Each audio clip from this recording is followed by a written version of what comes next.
I kicked the door with all my strength, and the lock gave way with a sharp crack.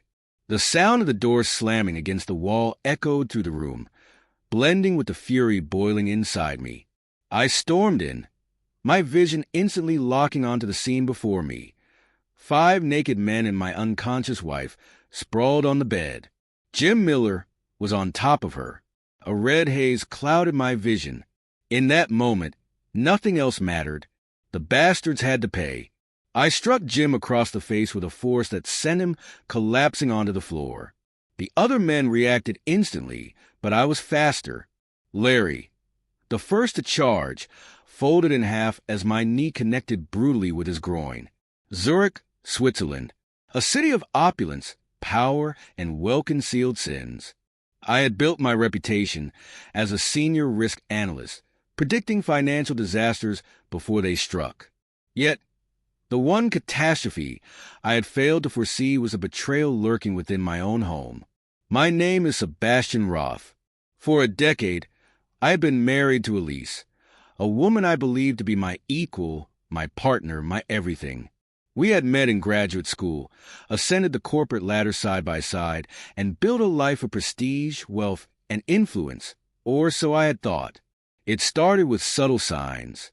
A faint scent on her clothes that didn't belong to me. A circle of friends she never introduced me to. Disappearances over weekends, disguised as self-care retreats. The worst part, I trusted her, until the night the illusion shattered. Elise had claimed she was away at a spa retreat with her girlfriends. But something about her story didn't sit right with me. Suspicion creeping in, I turned to Marcus, a private investigator who had exposed billion-dollar frauds.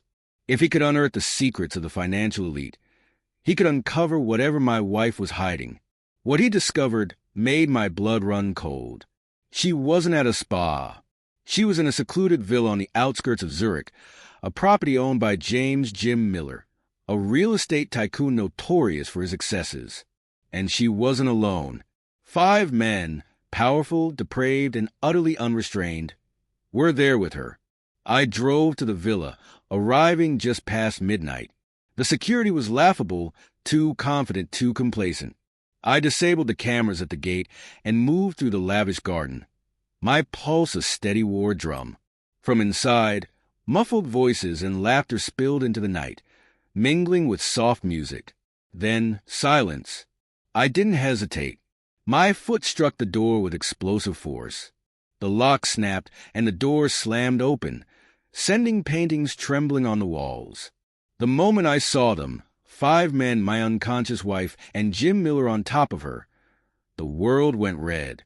I crossed the room in 3 strides. My palm crashed against Jim's face, sending him sprawling onto the floor.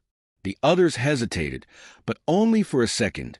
Larry, a British hedge fund CEO, lunged at me. Mistake. I shifted my weight, drove my knee into his groin, and he crumpled, emitting a strangled sound that barely resembled human pain. The remaining 3 hesitated, their confidence shaken. One of them, a towering German banker named Klaus, recovered first. He charged, his fist raised. I let him come. At the last second, I stepped aside, snatched a bottle of Dom Perignon from the nightstand, and swung it with all my strength. The glass shattered against his skull with a sickening crack, and he collapsed onto the bed, unconscious before he even hit the sheets. 3 down, 2 left. The last pair, one a Swiss politician, the other a Dutch venture capitalist, realized they wanted no part of this fight. Their hands shot up in surrender. We didn't know she was married, one stammered. I pointed at Elise, still motionless on the bed. Then what the hell do you call that? I snarled. They exchanged a glance and without another word, turned and fled. Good. My real target was still on the floor. Jim Miller, the orchestrator, the depraved ringleader, the man who destroyed lives for sport, lay before me. Slowly, deliberately, I walked toward him, my footsteps the only sound in the room. He looked up at me, his usual arrogant smirk faltering, a flicker of fear in his eyes. "You don't want to do this, Roth," he gasped, his breath ragged. You know who I am. I can bury you in lawsuits, I have. I drove my foot into his ribs with brutal force. He let out a strangled cry, rolling onto his side in agony. You have nothing, I said, my voice like ice. Then I crouched beside him, gripping his jaw, forcing him to meet my gaze. You stole something from me, I murmured. Now I take everything from you. I carried Elise out of that house. Her body was warm, her breath steady, but she was utterly unaware of what had just transpired. By the time we reached our penthouse, she stirred, groaning softly as she shifted in the passenger seat. Sebastian, she mumbled. I said nothing as I parked the car.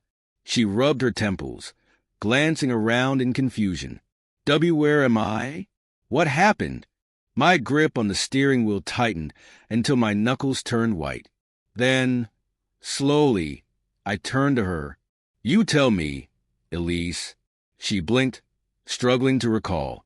I don't remember. Without a word, I pulled out my phone, opened the folder of images Marcus had sent me, and tossed it onto her lap. Her fingers trembled as she scrolled through the damning evidence. Photo after photo of her at the villa, drinking, laughing, flirting with those men, leading them upstairs. Her face drained of color. Sebastian, she whispered, her voice barely audible. I didn't mean that I didn't wait for her excuses. I stepped out of the car, leaving her with the weight of her betrayal. She hadn't just been unfaithful. She had shattered everything. And now, she was about to experience the full force of my reckoning. By morning, Jim Miller's name dominated every headline. How? Because I had insured it. Total annihilation. Financial ruin. I personally contacted every investor, every business associate he had. His secrets were laid bare. His assets were frozen. His company's stock tanked overnight, sending his empire into freefall. Legal hell. The Swiss authorities suddenly had a thick file on him. Fraud, embezzlement, and suspected ties to money laundering. Within days, his entire operation was under investigation. Public disgrace. Select media outlets received exclusive footage from the villa. Overnight, Jim Miller wasn't just a ruined businessman. He was a scandal and outcast. His empire crumbled. His reputation was irreparable. Within 2 months, he had fled Switzerland, a broken man hiding in exile. But I wasn't finished. When Elise woke the next morning, divorce papers lay waiting for her on the kitchen table. She sat in stunned silence, staring at them as though they were her death sentence. Tears welled in her eyes. You're really doing this? I took a slow sip of coffee. You did this, Elise. You made your choice. Now, live with it. Her hands trembled as she traced the edges of the papers. I don't want to lose you, she whispered. A bitter chuckle escaped me. You already have, she signed. No settlement, no money, nothing. She walked out of our penthouse with only the clothes on her back. I didn't look back. 6 months later, Jim Miller, a ghost. After losing everything, he disappeared. Last I heard, he was holed up in a dingy Bangkok apartment, drowning in regret. Elise? She tried reaching out, begging for another chance. I never answered. She had made her decision, and I had made mine. Because revenge isn't about rage. It's about power. And I had taken it all back.